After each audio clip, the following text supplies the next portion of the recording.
CEAPS, Centre ésotérique des avatars philosophiques et spirituels, vous présente le savoir et la connaissance. Au fur et à mesure que nous avançons sur le chemin de l'initiation ou du contact intérieur, le problème de l'étude et partant du savoir devient de plus en plus délicat. En effet, la soif de savoir, comme la curiosité intellectuelle, si elles servent de fil conducteur dans nos recherches, risquent, si elles ne sont pas bien guidées, de conduire à une indigestion cérébrale et de rendre le mental confus au détriment de l'expérience vraie. Il est possible de considérer plusieurs qualités de savoir. Il y a des savoirs encyclopédiques, des savoirs scientifiques, des savoirs philosophiques. Mais le premier qui, en général, ne demande que de la lecture et de la mémoire est le plus pratiqué. Certes, il est utile et nécessaire dans la mesure où il permet de définir le cadre de notre devenir, mais si sa pratique se transforme en boulimie, il s'ensuit un véritable embarras intellectuel.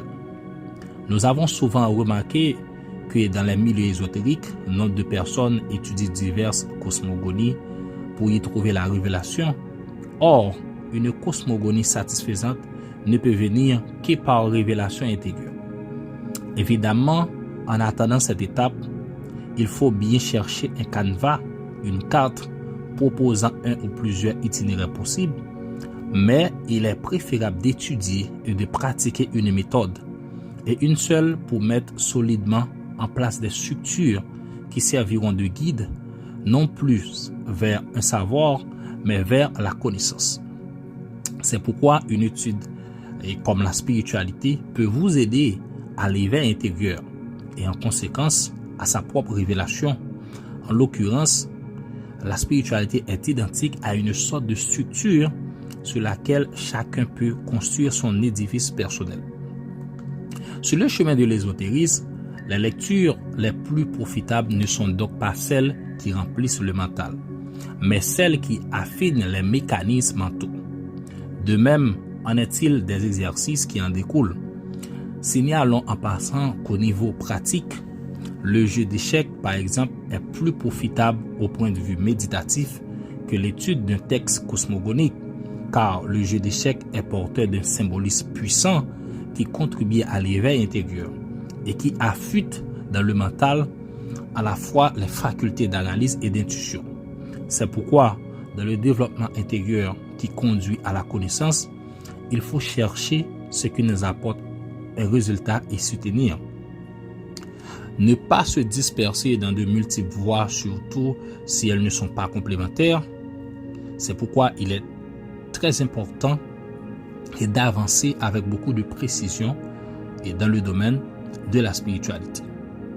D'ailleurs, et si vous pratiquez deux techniques spirituelles qui ne sont pas identiques, donc ce sera vraiment beaucoup de problèmes. C'est pourquoi et cette technique-là devrait être normalement complémentaire, pour pouvoir avancer et conduire au même résultat et qui s'épaulent l'une pour l'autre.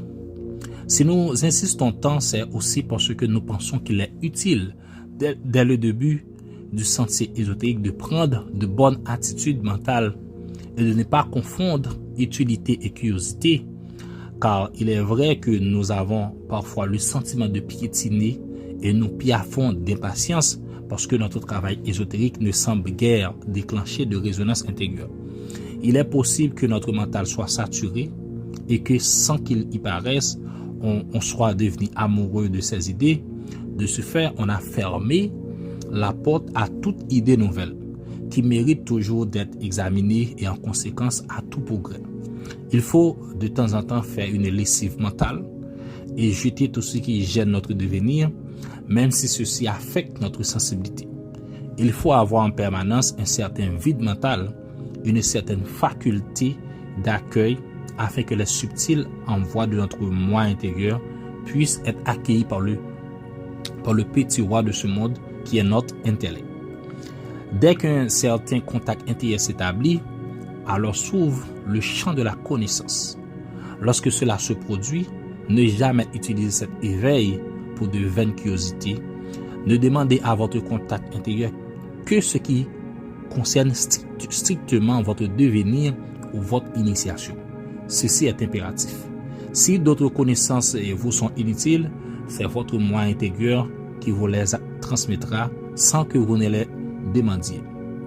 L'expérience montre que la curiosité gratuite ou indiscrète rompt la conversation avec le gardien intérieur. En fait, c'est un peu comme si on utilisait un outil pour un usage qui n'est pas le sien et pour lui redonner le rôle qui lui était dévolu. Il faudra un certain temps, voire même un temps assez long, celui nécessaire à la réharmonisation des différents niveaux intérieurs. Nous souhaitons à chacun de passer du savoir au connaître. On dit souvent que connaître ou connaître, c'est naître avec, c'est-à-dire que celui qui connaît voit naître en lui ou a vu naître en lui ce qui est de toute éternité. Et ceci est vrai pour chacun de nous. Bonne méditation. Contactez CEAPS au 38 26 54 90 47 19 77 27. Email ceaps centre@gmail.com.